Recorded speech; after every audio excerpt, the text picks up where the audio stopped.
ইউটিউবে নতুন একটা আইন হয়েছে যেটা নিয়ে অনেকে একটু শঙ্কিত আছে। আপনারা যদি ইউটিউবের ক্রিয়েটর স্টুডিওতে ঢুকেন তাহলে দেখবেন দুইটা অপশন থেকে একটা অপশন সিলেক্ট করতে বলা হচ্ছে।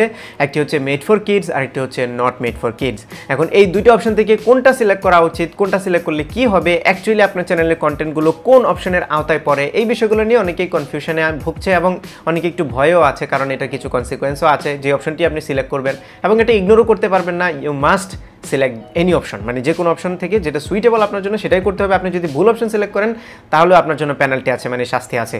সো এই কারণে অনেকে একটু ভয়ে আছে। তো আমি আজকে চেষ্টা করবো এই বিষয়টাকে একটু এক্সপ্লেন করার, সুন্দরভাবে ক্লিয়ারলি বুঝিয়ে দেওয়ার। তো শুরুতে আমি একটু মানে ব্রিফলি বলে রাখি, এটা হচ্ছে একটা আইন, আমেরিকার এফটিসি বা ফেডারেল ট্রেড কমিশন থেকে পাস হওয়া একটি আইন, যার নাম হচ্ছে কোপা, COPPA, যার ফুল মিনিং হচ্ছে children's online privacy protection act.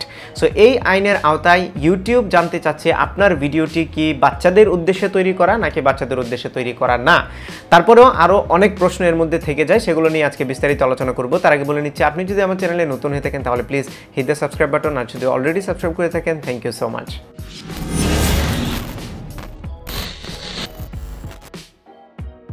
আপনারা অনেকেই হয়তো জানেন কিছুদিন আগে চিলড্রেন প্রাইভেসি ভায়োলেশনের কারণে ইউটিউবকে $170 মিলিয়ন জরিমানা দিতে হয়েছে, এবং তখন থেকে অ্যাকচুয়ালি কোপার যে আইনটি আছে সেটা ইমপ্লিমেন্টেশনে কাজ করছে ইউটিউব। এখন আইনটি যেহেতু আমি কিছুক্ষণ আগে বলছিলাম আমেরিকার এফটিসি বা ফেডারেল ট্রেড কমিশন থেকে করা হয়েছে চিলড্রেনদের প্রাইভেসির জন্য, বাচ্চাদের প্রাইভেসির জন্য, তাই ইউটিউব এখন আমাদের কাছ থেকে জানতে চাচ্ছে যে আমরা যে ভিডিওগুলো তৈরি করছি সেই ভিডিওগুলো কি প্রাইমারিলি বাচ্চাদেরকে টার্গেট করে বানানো হচ্ছে নাকি বড়দেরকে টার্গেট করে বানানো হচ্ছে। এবং ইউটিউবের সংজ্ঞা অনুযায়ী, ইউটিউব নয় আমেরিকার সংজ্ঞা অনুযায়ী, বাচ্চা বা কিড মানে হচ্ছে 13 বছর বয়সের নিচে যারা আছে তাদেরকে বলা হয় কিড, চাইল্ড, অথবা আমরা বাংলায় বাচ্চা বলতে পারি। সো 13 বছরের উপরের বয়সের যে মানুষগুলো আছে তাদের জন্য যদি আপনি ভিডিও তৈরি করে থাকেন তাহলে আপনি সিলেক্ট করবেন নট মেড ফর কিডস, আর যদি আপনার ভিডিওগুলো 13 বছর বয়সের নিচের মানুষের জন্য তৈরি করা হয় তাহলে সিলেক্ট করবেন মেড ফর কিডস। এখন এই দুটো অপশন থেকে আপনি যদি not made for kids select করে থাকেন তাহলে কোনো সমস্যা নেই, অ্যাজ ইউজুয়াল যেভাবে চলছিল সেভাবেই চলবে। কিন্তু আপনি যদি মেড ফর কিডস সিলেক্ট করেন তাহলে কিছু রেস্ট্রিকশন আছে, যেগুলো নিয়ে আমরা কিছুক্ষণ পরেই আলোচনা করছি। এখন আসি মেইন যে কনফিউশনের জায়গা, সেটা হচ্ছে অ্যাকচুয়ালি আপনার কন্টেন্টটা মেড ফর কিডস নাকি নট মেড ফর কিডস, এটা কিভাবে ডিফাইন করবেন। তো আমি একটা উদাহরণ দিয়ে একটু বোঝানোর চেষ্টা করি। যেমন আমার চ্যানেলটি হচ্ছে টেক বেসড চ্যানেল, আমি টেক কন্টেন্ট তৈরি করি। সো টেকনোলজি নিয়ে যে ভিডিওগুলো সেগুলো মূলত একটু বয়স্ক মানুষই দেখে, বয়স্ক বলতে 13 বছরের উপরে অবশ্যই। আমি যখন আমার চ্যানেলের অ্যানালিটিক্সে যাই, সেখানে অডিয়েন্স ট্যাবে যদি যাই তাহলে দেখতে পারি যে আমার যে প্রাইমারি অডিয়েন্স, মানে বেশিরভাগ অডিয়েন্স হচ্ছে 17 বা 18 থেকে 24 বছর বয়সে, আর 13 থেকে 17 বছর বয়সে আমার অডিয়েন্স আছে মাত্র 9%। যেহেতু 13 থেকে 17 হচ্ছে 9%, তার মানে এর নিচে যদি নামেন তাহলে সেটা 2 বা 3%-এ চলে আসবে। সো আমার কন্টেন্টগুলো অবশ্যই নট মেড ফর কিডস, সবগুলো video not made for kids আমার চ্যানেলে। বাট কোনো একটা ভিডিও যদি আমি কখনো তৈরি করি যেটা মেইনলি বাচ্চাদেরকে টার্গেট করা বা 13 বছরের নিচে, তাহলে সেই ভিডিওতে স্পেসিফিক্যালি আমি মেড ফর কিডস সিলেক্ট করে দেবো। সো মোস্টলি যে চ্যানেলগুলো বাংলাদেশে আছে, যেমন অনেকে ফানি কন্টেন্ট তৈরি করে, শর্ট ফিল্ম তৈরি করে, রোস্ট করে, কিংবা ইসলামিক কন্টেন্ট তৈরি করে বা আপলোড করে, এরপরে আছে ধরেন কেউ প্র্যাঙ্ক করছে। সো এই যে ভিডিওগুলো আছে এইগুলো কিন্তু বাচ্চাদের জন্য না, সো এইগুলো হচ্ছে not made for kids select করে দিতে হবে। এছাড়া আরও অনেক কন্টেন্ট হয়তো আছে, আর অনেক নিশ আছে যেগুলো নট মেড ফর কিডস, এটা আপনারা নিজেরা অবশ্যই বুঝবেন। যেমন গেমিং আছে, কিছু গেমিং আছে বাচ্চাদের জন্য, আবার কিছু গেমিং আছে বড়দের জন্য। সো এটা আপনাকে বুঝতে হবে যে আপনার গেমিংয়ের ভিডিওগুলো অ্যাকচুয়ালি কারা দেখছে, কোন টাইপের গেমগুলো বাচ্চারা দেখে, কোনগুলো বড়রা দেখে। সো এটা ডিফাইন করে আপনি অপশনটা সিলেক্ট করবেন। এখন কোনগুলো বাচ্চাদের জন্য, ফর এক্সাম্পল আপনি যদি টয় রিভিউর ভিডিও দেন, বাচ্চাদের যে খেলনা সেটা রিভিউ করেন, তাহলে ডেফিনেটলি এটা প্রাইমারি টার্গেটই হচ্ছে বাচ্চারা। অনেকে বলতে পারেন যে শুধুমাত্র বাচ্চারা না, বাচ্চার প্যারেন্টসদেরকেও টার্গেট করে তৈরি করা হয়, বাট এই কন্টেন্টগুলো মেড ফর কিডস, কারণ যেই ভিডিওগুলো বাচ্চার বাবা মারা দেখে এইগুলোই বাচ্চারা দেখে। ওকে, অথবা আপনি হয়তো বাচ্চাদেরকে ছড়া শেখাচ্ছেন, কবিতা শেখাচ্ছেন, গান শেখাচ্ছেন, ডান্স শেখাচ্ছেন, কিংবা বাচ্চাদের কোনো একটা বই রিভিউ করছেন, অথবা বাচ্চারা যেই কার্টুন ক্যারেক্টার পছন্দ করে সেই কার্টুন ক্যারেক্টার নিয়ে কোনো একটা ভিডিও বানাচ্ছেন। তার মানে হচ্ছে আপনার ভিডিওতে যদি বাচ্চারা অ্যাট্রাক্টেড হয়, বাচ্চারা যদি আকর্ষিত হয়, তাহলে সেই ভিডিওটিতে মেড ফর কিডস অপশনটি সিলেক্ট করতে হবে। এখন এই মেড ফর কিডস আর not made for kids option দুইটা জায়গা থেকে সিলেক্ট করা যায়, একটা হচ্ছে চ্যানেল লেভেলে আর একটা হচ্ছে ভিডিও লেভেলে। চ্যানেল লেভেলে যদি আপনি সিলেক্ট করে দেন তাহলে আপনার পুরো চ্যানেলটাকেই বলা হবে মেড ফর কিডস অথবা নট মেড ফর কিডস। যেমন আমি আমার চ্যানেলে not made for kids select করে দিয়েছি, এবং প্রত্যেকটা ভিডিওতে আপনি ইন্ডিভিজুয়ালি করতে পারবেন। সো আপনি যদি একদম চ্যানেল লেভেলে, যেখানে আপনারা যদি চ্যানেলের নতুন যে ক্রিয়েটর স্টুডিও আছে সেখানে গিয়ে সেটিংয়ে যান, যাওয়ার পরে অ্যাডভান্সড অপশনে যদি যান তাহলে দেখতে পারবেন সেখানে একটা অপশন আছে মেড ফর কিডস আর not made for kids. So এখান থেকে যদি no not made for kids আপনি সিলেক্ট করে দেন তাহলে আপনার পেছনের যত ভিডিও আপনি আপলোড করেছেন প্রত্যেকটাতে এই অপশনটা সিলেক্ট হয়ে যাবে। আর যদি আপনি মেড ফর কিডস দেন তাহলে আপনার সবগুলো ভিডিওতে made for kids option select হয়ে যাবে। এখন যদি আপনি মনে করেন যে আমার কোনো ভিডিও বাচ্চাদের জন্য, কোনো ভিডিও বাচ্চাদের জন্য না, তাহলে আপনি চিন্তা করেন যে ফিউচারে যে ভিডিওগুলো আপলোড করবেন সেগুলো কাদের জন্য হবে।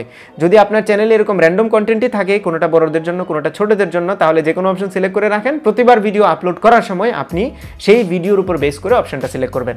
আর যদি আপনার চ্যানেলটা ডিফাইনই করা থাকে, যেমন আমার টেক চ্যানেল, আমি কখনোই বাচ্চাদের জন্য তৈরি করব না, যদি করিও সেটা হয়তো বা 1000-এ একটা ভিডিও হতে পারে, এটারও সম্ভাবনা খুবই কম। সো আমি আমার চ্যানেলে not made for kids select করে দিয়েছি। আপনারা যখন প্রতিবার নতুন ভিডিও আপলোড করতে যাবেন তখন এই অপশনটা সিলেক্ট করতে বলা হবে।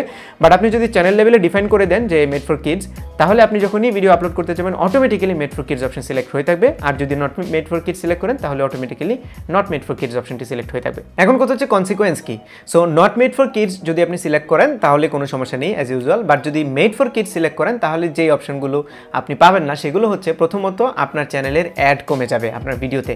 কাস্টমাইজ যে অ্যাডগুলো বা পার্সোনালাইজ যে অ্যাডগুলো ইউটিউব আপনার ভিডিওতে আগে দেখাতো সেগুলো দেখাবে না, এবং ধারণা করা হচ্ছে 80 থেকে 90% পর্যন্ত অ্যাড ড্রপ করবে। তার মানে 80 থেকে 90% পর্যন্ত আপনার ইনকামও ড্রপ করবে। এটা হচ্ছে বাচ্চাদের জন্য যারা ভিডিও বানান তাদের জন্য খুবই দুঃসংবাদ। এছাড়াও আপনার ভিডিও থেকে কমেন্টগুলোকে অটোমেটিক্যালি ডিসেবল করে দেওয়া হবে। আপনার ভিডিওগুলোতে আপনি এন্ড স্ক্রিন অ্যাড করতে পারবেন না, চ্যানেলে কার্ড অ্যাড করতে পারবেন না, ভিডিওতে কার্ড অ্যাড করতে পারবেন না, এবং সেভ ফর লেটার যে অপশনটি আছে বা কোনো প্লেলিস্টে যে অ্যাড করার অপশন আছে সেগুলো আপনার ভিডিওতে থাকবে না। এখন কথা হচ্ছে আইনটা আমেরিকার, কিন্তু আমেরিকার বাইরে যারা আছে যেমন বাংলাদেশি বা অন্যান্য দেশের মানুষ, তাদেরকে মানতে হবে কিনা বা না মানলে এর কনসিকুয়েন্স কি। এই আইনটি অবশ্যই মানতে হবে, কারণ ইউটিউব হচ্ছে আমেরিকা বেসড একটি কোম্পানি। আর যেহেতু আইনটি আমেরিকায় পাস হয়েছে, সো ইউটিউবকে মানতে হবে। আর ইউটিউবকে যদি মানতে হয় তাহলে ইউটিউবের ফুল কমিউনিটি, ইউটিউব যারা ইউজ করে তাদের সবাইকেই মানতে হবে। যদি না মানেন তাহলে আপনার জরিমানা হবে। এখন জরিমানাটা যদি আমেরিকান আইনে প্রত্যেকটা ভিডিওতে অ্যারাউন্ড $14,000 মতো জরিমানা আছে। বাট আমেরিকার বাইরে যারা আছে তাদেরকে হয়তো জরিমানাটা এফটিসি এমপ্লাই করতে পারবে না। বাট ইউটিউবের হাতে তো আপনার চ্যানেলে কন্টেন্ট আছে, কন্ট্রোল আছে। সো আপনার চ্যানেল বন্ধ করে দিতে পারে। সর্বোচ্চ শাস্তি যেটা হতে পারে অবশ্যই চ্যানেল বন্ধ করে দেওয়া, এটা করতে পারে। এবং আপনি যদি রং অপশন সিলেক্ট করেন, মানে আপনার ভিডিওগুলো যদি বাচ্চাদেরকে টার্গেট করে বানানো হয় তারপরেও নট মেড ফর কিডস আপনি সিলেক্ট করেন, সেক্ষেত্রেও আপনার চ্যানেলে পেনাল্টি আসবে, চ্যানেল বন্ধ হয়ে যাওয়ার সম্ভাবনা আছে। সেই অপশনগুলো কেয়ারফুলি একদম রাইট অপশনটি সিলেক্ট করবেন। যদি কোনো কনফিউশন থাকে এক্সপার্টদের ওপিনিয়ন নেবেন। যদি কারো চ্যানেলে কন্টেন্ট নিয়ে কনফিউশন থাকে তাহলে আমাদের ফেসবুকের গ্রুপ আছে, সেখানে আপনার কন্টেন্টের টাইপগুলো একটা স্ক্রিনশট নিয়ে, মেবি ভিডিওগুলোর একটা স্ক্রিনশট নিয়ে আপনি আমাদের গ্রুপে পোস্ট করতে পারেন আর একটু ক্লিয়ারলি বোঝার জন্য। আর যদি আর একটু বেশি সিরিয়াস হয়ে থাকেন তাহলে আপনি কোনো লয়ারের কাছে যেতে পারেন, সেই লয়ার হয়তো আপনাকে ক্লিয়ার করে দেবে। অতটা আমার মনে হয় না কারো লাগবে লয়ার, স্টিল ইউটিউব সাজেস্ট করছে যদি আপনার দরকার হয় আর কি। তাহলে এখন কথা হচ্ছে এই কোপা আইনটি কেন করা হয়েছে। এটা মেইনলি করা হয়েছে বাচ্চাদেরকে প্রোটেক্ট করার জন্য, কারণ বাচ্চারা যখন অনলাইনে ভিডিওগুলো দেখে সেখানে নানান রকমের বিজ্ঞাপন শো করা হয়, লোভনীয় বিজ্ঞাপন, এবং এগুলো পার্সোনালাইজড হয়। সো একটা বাচ্চা কি পছন্দ করছে, কি পছন্দ করছে না, কি সার্চ করছে, এই ডেটাগুলো ইউটিউব কালেক্ট করে এবং সেই ডেটাগুলোর উপর বেস করে তাদের সামনে অ্যাড শো করানো হয়। এইটাই হচ্ছে বাচ্চাদের প্রাইভেসির লঙ্ঘন। এখন এইটা ইউটিউবার করতে পারবে না, এবং নিয়মেই আছে, আইনেই আছে যে 13 বছরের নিচে যে বাচ্চাগুলো আছে তারা খুবই, যেহেতু চাইল্ড, সো তারা খুব একটা বোঝে না, তাদের কাছ থেকে ইনফরমেশন নেওয়া খুবই ইজি। এবং সাইবার ক্রিমিনালস যারা আছে তারা এই ডেটাগুলো যদি পায় তাহলে নানানভাবে বাচ্চাদের ক্ষতি করতে পারে। এই কারণেই 13 বছরের নিচে বাচ্চাদের ইনফরমেশন কালেক্ট করা নিষিদ্ধ। আর যেটা ইউটিউব এতদিন করছিল, যে কারণে ইউটিউবের পেনাল্টিও হয়েছে, ফাইনও হয়েছে, এখন সেটা আমাদের উপর বর্তাচ্ছে। আমরা সবার দায়িত্ব এটা যে আমরা বাচ্চাদেরকে সেফ রাখার জন্য এই অপশনগুলো সিলেক্ট করি। সো ইগনোর করতে পারবেন না, অবশ্যই সিলেক্ট করতে হবে এবং রাইট অপশনটি সিলেক্ট করতে হবে। আর যদি আপনি সিলেক্ট না করেন তাহলে ইউটিউব নিজে থেকে তাদের যে আর্টিফিশিয়াল ইন্টেলিজেন্স আছে বা মেশিন লার্নিং আছে সেটা দিয়ে ডিফাইন করার চেষ্টা করবে যে আপনার ভিডিওগুলো বাচ্চাদের জন্য নাকি বাচ্চাদের জন্য না। কিন্তু সেটা খুবই ভয়াবহ হবে, কারণ ইউটিউবের এআই কীরকম যে ফালতু কাজকর্ম করে সেটা আমরা কিছুদিন আগেই দেখেছি। নানানভাবে এক ভিডিওকে ক্লেম দিচ্ছে, যেটা ভালো ভিডিও সেটাতে ক্লেম দিচ্ছে, যেটা খারাপ ভিডিও সেটাকে ছেড়ে দিচ্ছে। সো তাদের আর্টিফিশিয়াল ইন্টেলিজেন্সের উপরে কোনোভাবে ভরসা করা উচিত না। আপনারা অবশ্যই নিজেদের কন্টেন্টের অ্যাপ্রোপ্রিয়েট অপশনটি সিলেক্ট করে দেবেন। Thanks to our sponsor the time series. আপনারা যদি অনলাইনে মানসম্মত ঘড়ি কিনতে চান তাহলে দ্য টাইম সিরিজের ফেসবুক পেজ থেকে ঘুরে আসতে পারেন। তাদের কাছে ছেলে এবং মেয়েদের জন্য অরিজিনাল এবং ক্লোন সহ নানান রকমের দেশি বিদেশি ঘড়ি পাওয়া যায়। দ্য টাইম সিরিজের ফেসবুক পেজের লিঙ্ক এবং অন্যান্য ইনফরমেশন ভিডিও ডেসক্রিপশনে দেওয়া আছে। সো আশা করি আপনারা ক্লিয়ারলি বুঝতে পেরেছেন কোপা অ্যাক্ট বা made for kids, not made for kids অপশনগুলো কেন দেওয়া হচ্ছে। যদি আরও কোনো কনফিউশন থাকে, যেরকমটি বললাম, আমাদের ফেসবুকের গ্রুপে পোস্ট করতে পারেন অথবা ভিডিও নিচে কমেন্ট করে জানাতে পারেন। অনেকেই আছে আপনাদেরকে হেল্প করবে এবং আমিও চেষ্টা করবো আপনাদের কমেন্টে রিপ্লাই দেওয়ার। সো এই ছিল আমাদের আজকের ভিডিও। আশা করি ভিডিওটা আপনাদের ভালো লেগেছে। যদি ভালো লেগেই থাকে তাহলে ভিডিওতে একটা লাইক দেবেন, কমেন্ট করে জানাবেন কেমন লাগলো। আপনার ফ্রেন্ডদের সাথে শেয়ার করতে একদমই ভুলবেন না। আর আমার চ্যানেলে সাবস্ক্রাইব তো মাস্ট। দেখা হবে পরবর্তী ভিডিওতে। Till then take care, tata.